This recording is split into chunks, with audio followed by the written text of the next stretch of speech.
So what we have here is the Streamdeck Plus.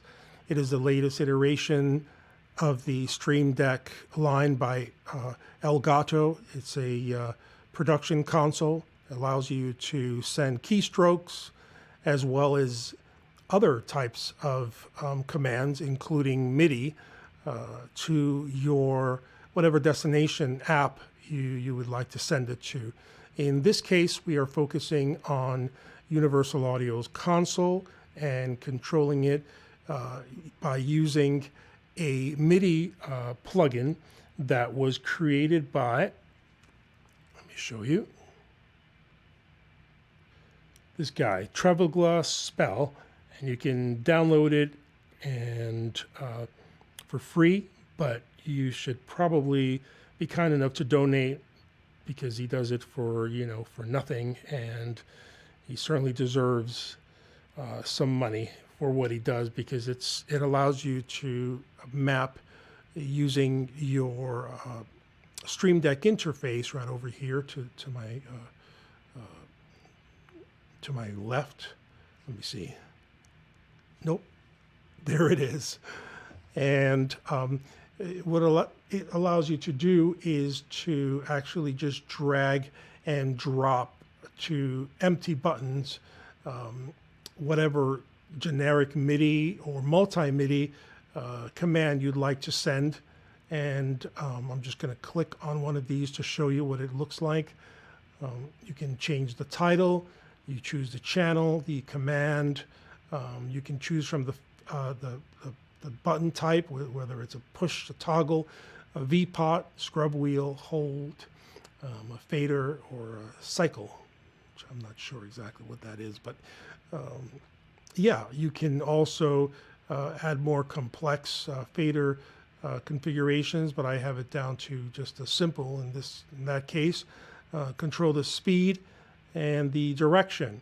And this is important because this particular button actually controls a fader.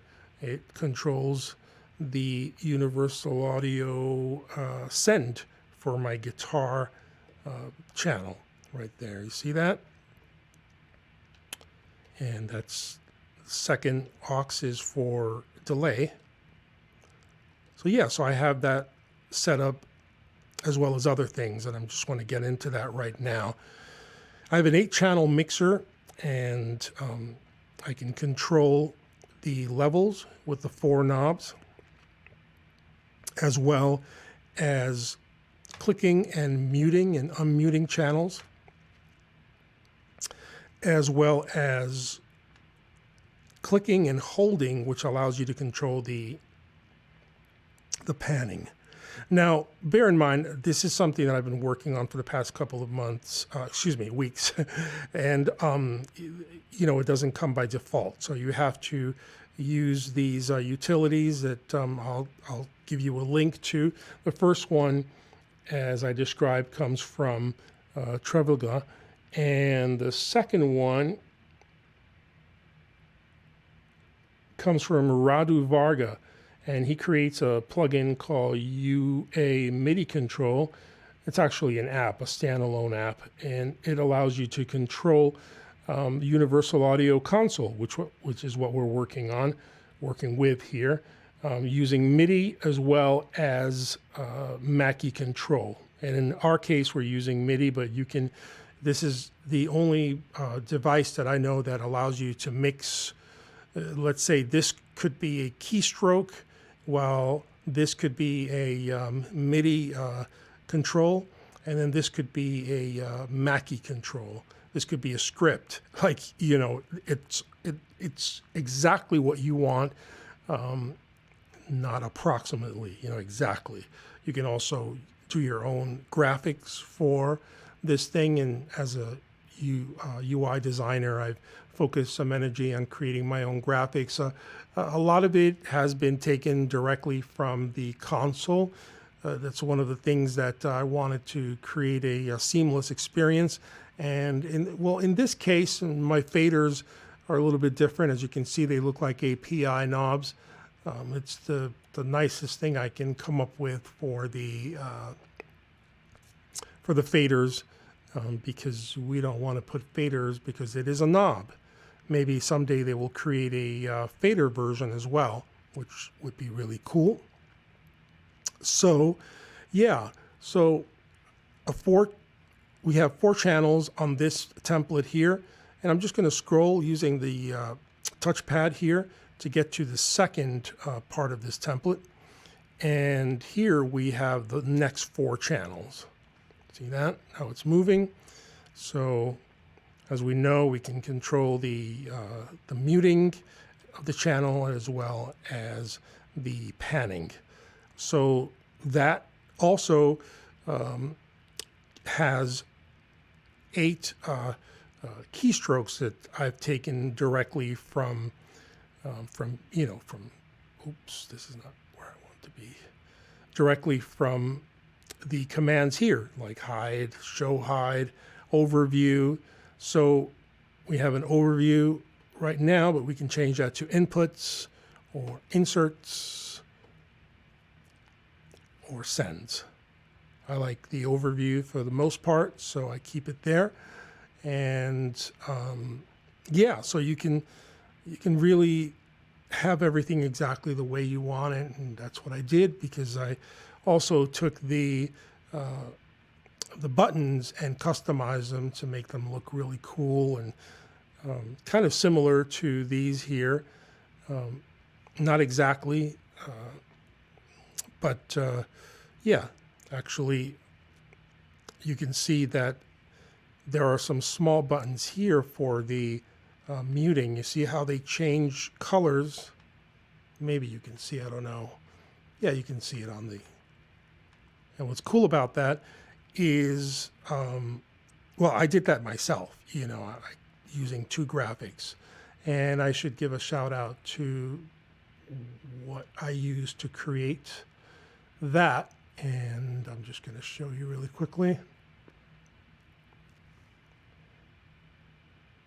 Figma, it's called, and it is the graphic tool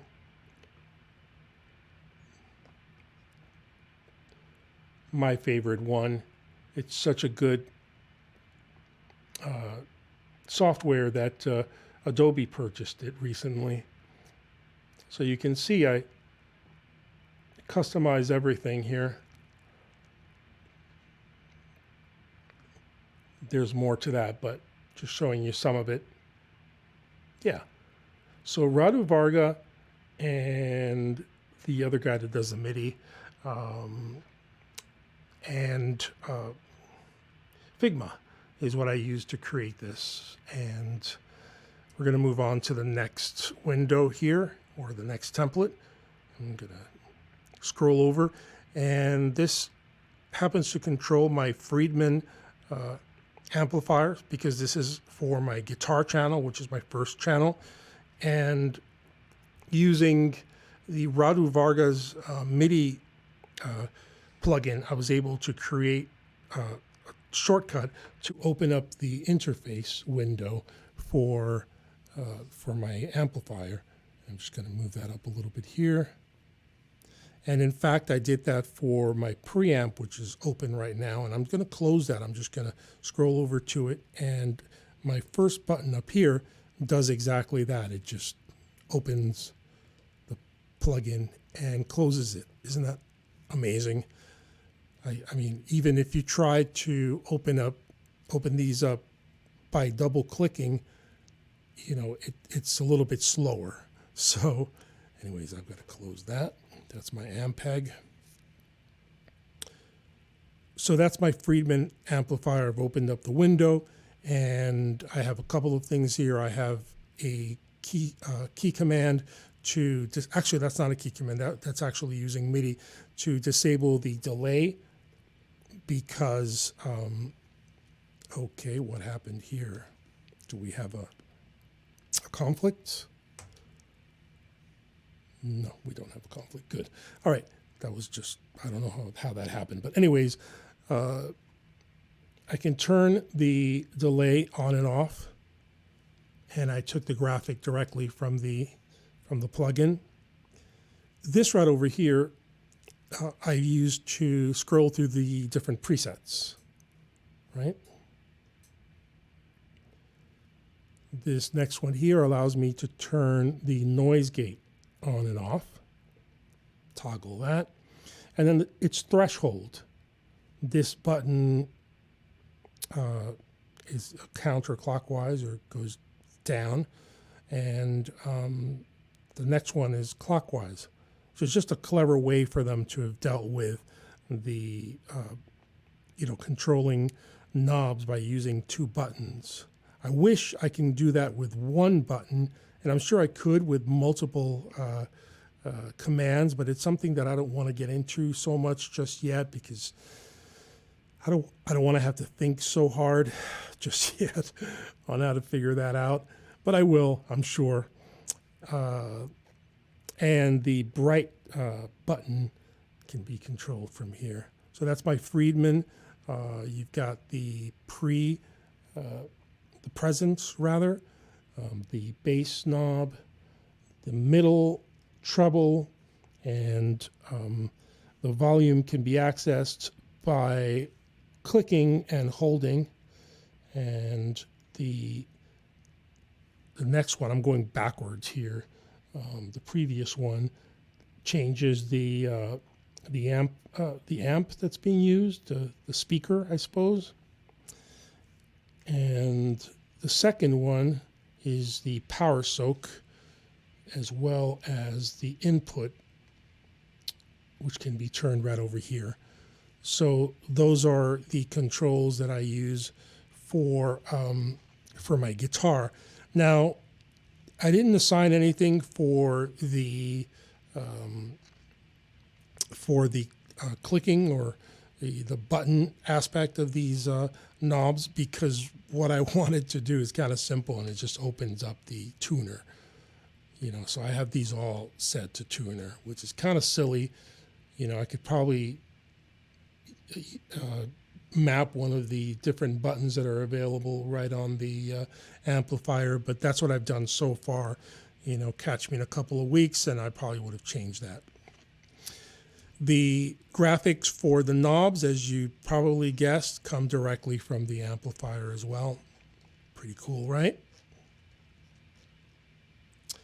So, and by the way, there's a bit of a process to doing that, and I'll probably do another video on that because I'm just going to do an overall thing here.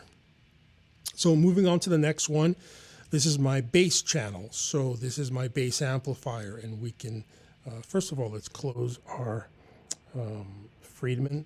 And interestingly enough, it's changing my tone on my vocal if I have this amplifier open. So that means that there's some sort of a conflict, or that I already used the Midi command to do something else. In fact, let's just have a quick look at that. I'm just going to go back to opening up and shutting. Do you see that?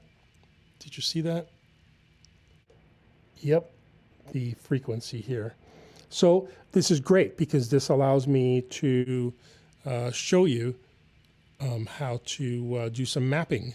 So here's what I'm going to do. I'm going to shut this guy down, and I'm going to work on mapping this frequency right over here. And it is called X10, right?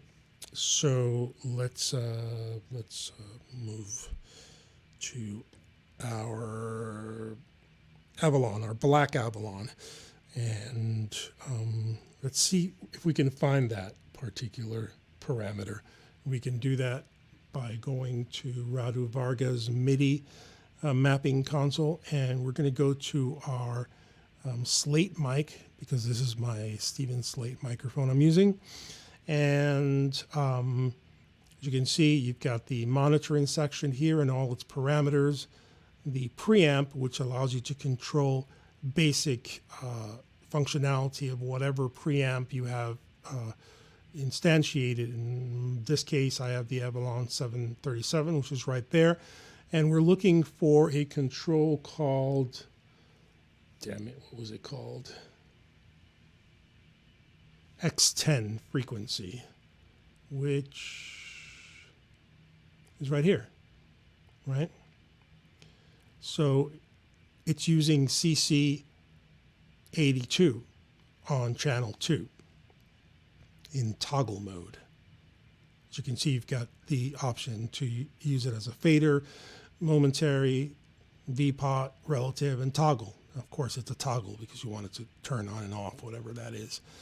And what I'm going to do right now is change, well, do I actually have it mapped to anything here? I guess I don't. So I'm just going to get rid of it. And it's very simple. Just delete it. Yeah. Because I'm just going to leave that on. So now if I go back to my Friedman amplifier and open it up, wait, it's still happening. What the hell is going on here? This is very interesting. X10, oh, I've got the wrong X10, that's why. Ooh, someone watching this is probably thinking what an idiot I am. This is the high-mid frequency X10. So it's this one right over here. So let's get rid of that one. Now let's try this. There should be no change to the Avalon. Yay! So I fixed that. So now I'm going to go to get rid of the Friedman, and I'm going to go to my Avalon and explain. Actually, no, I was on my Ampeg, wasn't I? Let's go back to the Ampeg. Close the Avalon.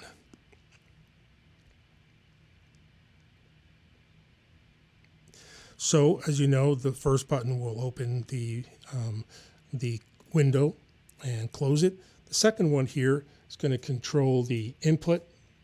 As you can see, here you can control the ultra high button and the ultra low. These here, just like the previous device, I am controlling the different presets here, scrolling through them. This, guess what it is? This opens up my tuner. It's just a fancy way of opening up my tuner, which is the next device.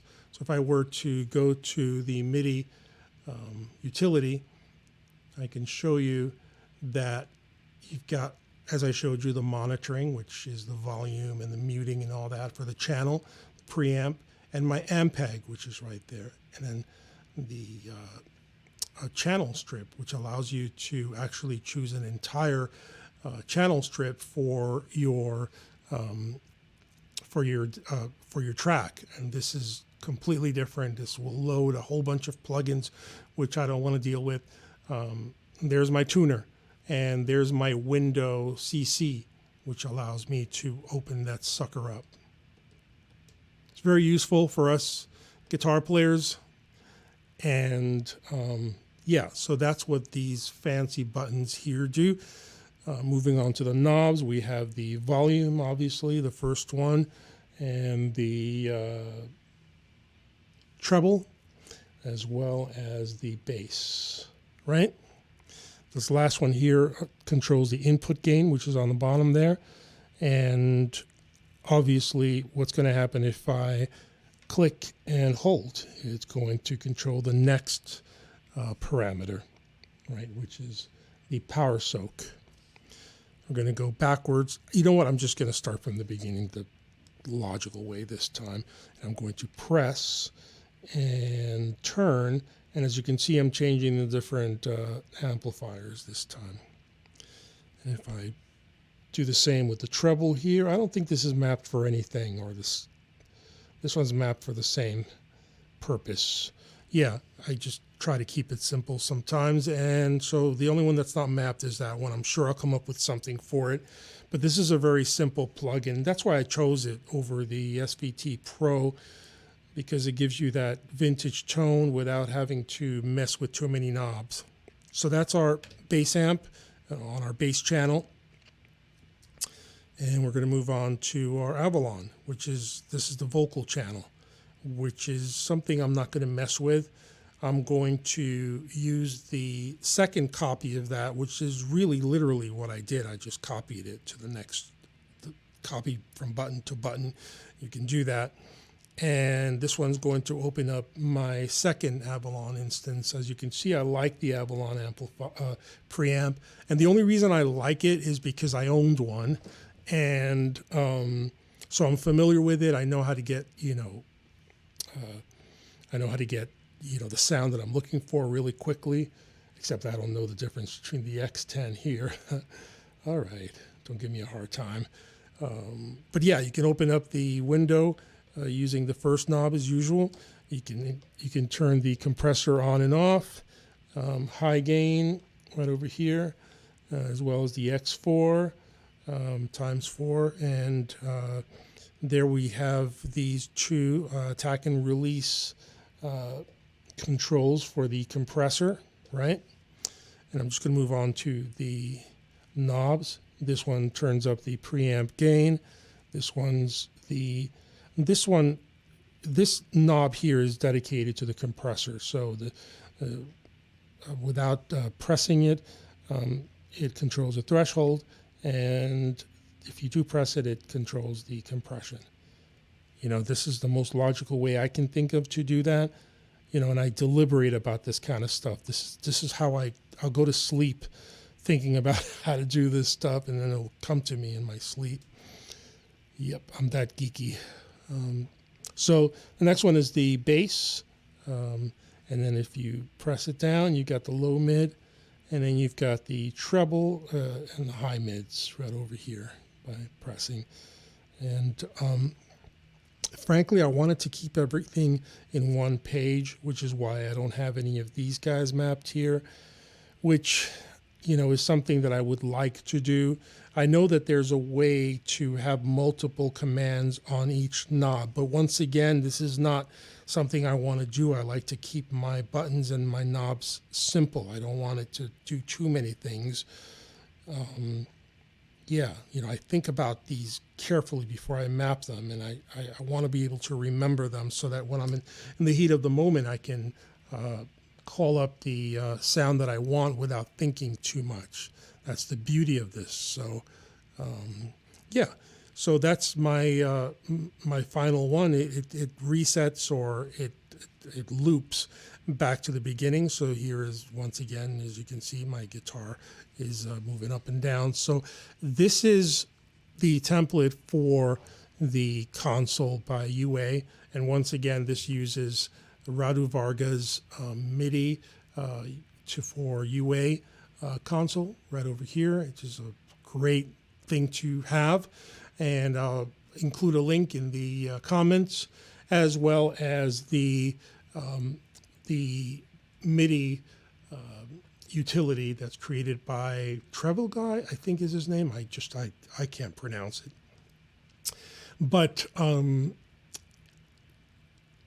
once you install it, you're going to have this right over here. These are the different the different softwares that you can control. As you can see, you can drag and drop controls for whatever software you want to have control over.